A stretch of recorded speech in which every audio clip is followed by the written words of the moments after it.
INSS para descobrir... Sério isso, alemão? Descobrir se o Fábio Luiz Lula da Silva, vulgo Lulinha, foi beneficiário final de recursos sob suspeita? É, cara.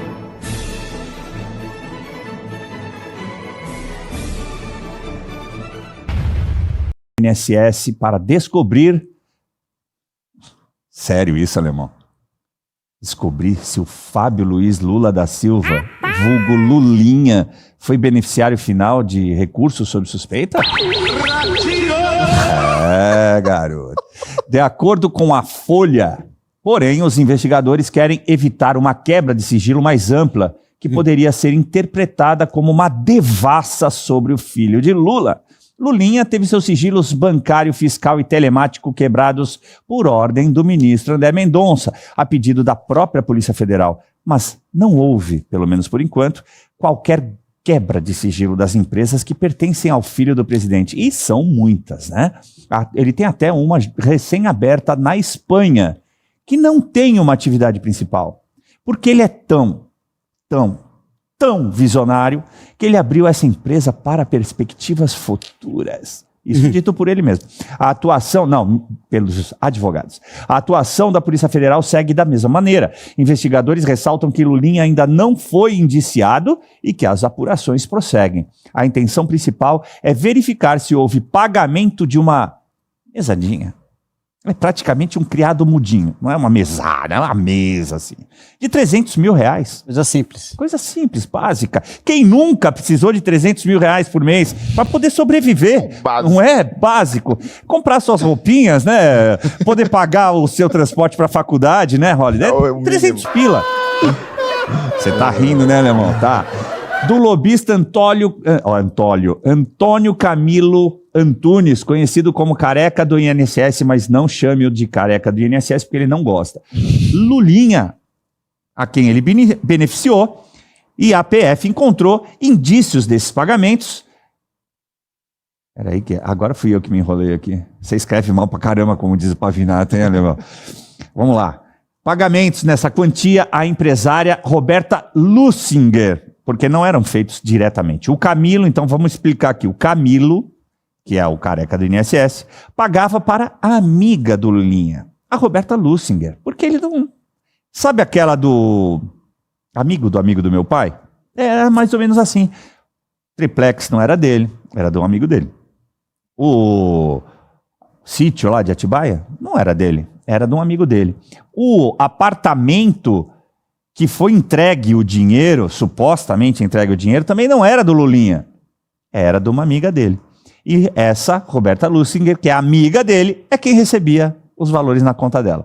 E agora quer determinar se ela repassou o dinheiro ao filho do Lula ou a uma terceira pessoa. A gente gosta de falar em juridiquês, é uma interposta pessoa, fica mais bonito, Douglas. Você tem alguma interposta pessoa te mandando uma mesadinha? Absolutamente, absolutamente. Agora sim, é incrível isso daí, né? Porque foi utilizada ali a palavra devassa, eu fiquei bastante curioso, porque o Ministério Público, ele tem essa cautela, né, de não fazer devassa com a vida das pessoas, quando se envolve figuras como Lulinha, quando se envolve figuras de pessoas que têm uma rede de proteção um pouco maior. É o filho do cara, exatamente. Mas o Ministério Público não se preocupou nem um pouco em fazer uma devassa sobre a vida das pessoas que estão dentro do inquérito das fake news. O Ministério Público não se preocupou nem um pouco em fazer uma devassa no inquérito envolvendo os atos antidemocráticos, porque assim, 6 horas da manhã tinha gente recebendo dentro da sua casa a Polícia Federal revirando, procurando pendrive, procurando pelo em ovo, procurando, assim, invadindo quartos, a pessoa estava seminua e mesmo assim a Polícia Federal, com uma metranca gigantesca, invadindo a casa das pessoas para procurar quem estava arquitetando memes de ofensa contra Alexandre de Moraes, né? E tudo isso foi tratado como se fosse absolutamente normal pelo Estado. Mas quando se trata de fazer alguma coisa dessas envolvendo Lulinha, você tem uma rede de proteção gigantesca. Tanto é que não foi feita a quebra de sigilo das empresas a qual ele é ligado. Foi apenas dele.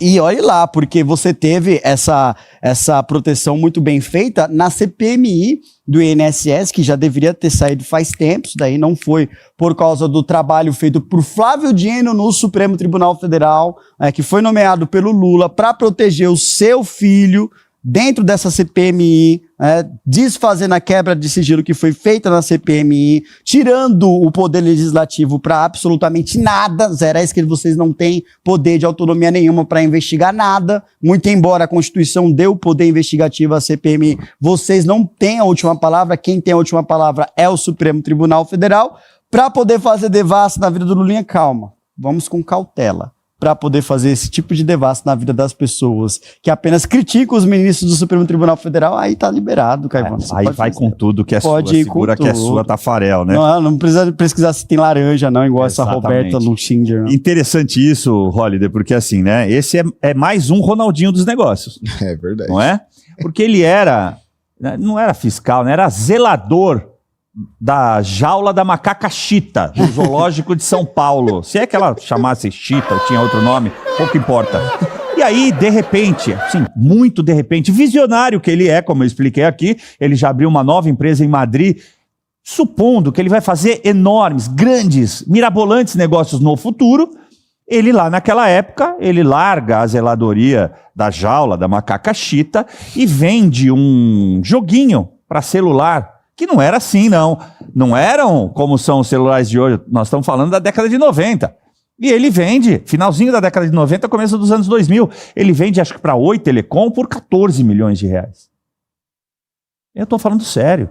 Pode só até estar equivocado aqui no valor, mas é um valor milionário. E que não foi vendido no mercado. E de lá para cá ele não parou de ganhar dinheiro. Então eu quero saber de você, Holliday. Você nunca desenvolveu, programou um joguinho assim para você poder receber uma mesadinha de 300 pau? Pois é, eu não sou esse gênio dos negócios. Você não é o Ronaldinho, nem o Neymar dos negócios, Holliday. Uma coisa que eu achei muito interessante, você colocou aí na sua fala, é que há um padrão de família aqui, me parece. Há um padrão aqui. Veja, os escândalos que envolviam Lula, e que vamos lembrar, isso é muito importante, eu gosto sempre de relembrar. Os processos contra Lula foram anulados inicialmente por conta do CEP. Eles disseram, olha, essas coisas todas que vocês investigaram, julgaram, não deveria ter sido no Paraná. Mas as evidências em si nunca conseguiram ser rebatidas pela defesa. E basicamente ele usava o quê? O papo do empresário amigo. Ah, mas e o triplex? Não, mas peraí, não é meu? Nunca foi meu, mas você visitou com o Léo Pinheiro, a coisa toda, foi lá, olhou a cozinha, não quero a cozinha aqui, quero ali. Foi fotografar, foi flagrado dentro do... Não era meu. Mas e o sítio de Atibaia? Não tem nada a ver. Mas tem quadro seu, tem pedalinho, tem todos os equipamentos. Não. Meu amigo, empresário, bem sucedido, tem lá o sítio, de vez em quando eu vou, tal, não sei o que lá. Agora, o que acontece com o filho do Lula? Todo o dinheiro vai para uma empresária amiga. Não, mas peraí, mas é o Lulinha que tá gastando. Epa, peraí, como assim? Não. E as movimentações financeiras, tem nada a ver, negócios legítimos, sou um grande empresário, inteligente e tal, não sei o quê. Então me parece que há um padrão que é você utilizar da sua amizade, da sua influência no meio empresarial para fazer as suas maracutaias. E desta vez, por mais que tenham afogado a CPI do INSS, por mais que tenham se juntado com o Supremo para abafar o caso a todo e qualquer custo, não vão conseguir, porque, como bem relembrou o Douglas, ainda existe uma ala da Polícia Federal que resiste intensamente às tentativas de interferência deste governo. Este sim, um governo que interfere constantemente na Polícia Federal, com um diretor altamente politizado, que é o caso de André Rodrigues. Apesar da constante tentativa, nós estamos vendo essas investigações evoluírem e o público está percebendo. Não é à toa que a desaprovação do Lula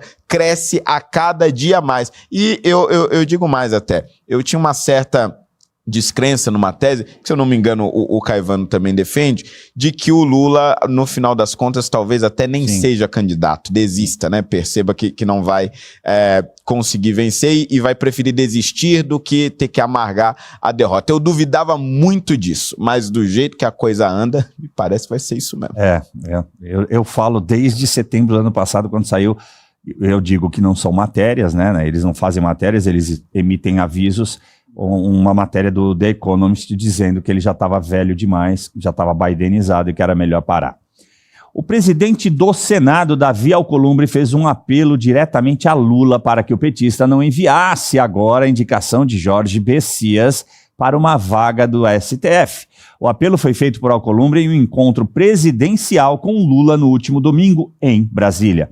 Na conversa, segundo interlocutores, Lula disse que iria avaliar. Mas ontem, 1º de abril, o Palácio do Planalto enviou a documentação de Jorge Messias ao Senado para formalizar a indicação à vaga do STF. E, de acordo com o Estadão, Alcolumbre pode segurar a análise da indicação. Esse novo mal-estar entre o governo e a cúpula do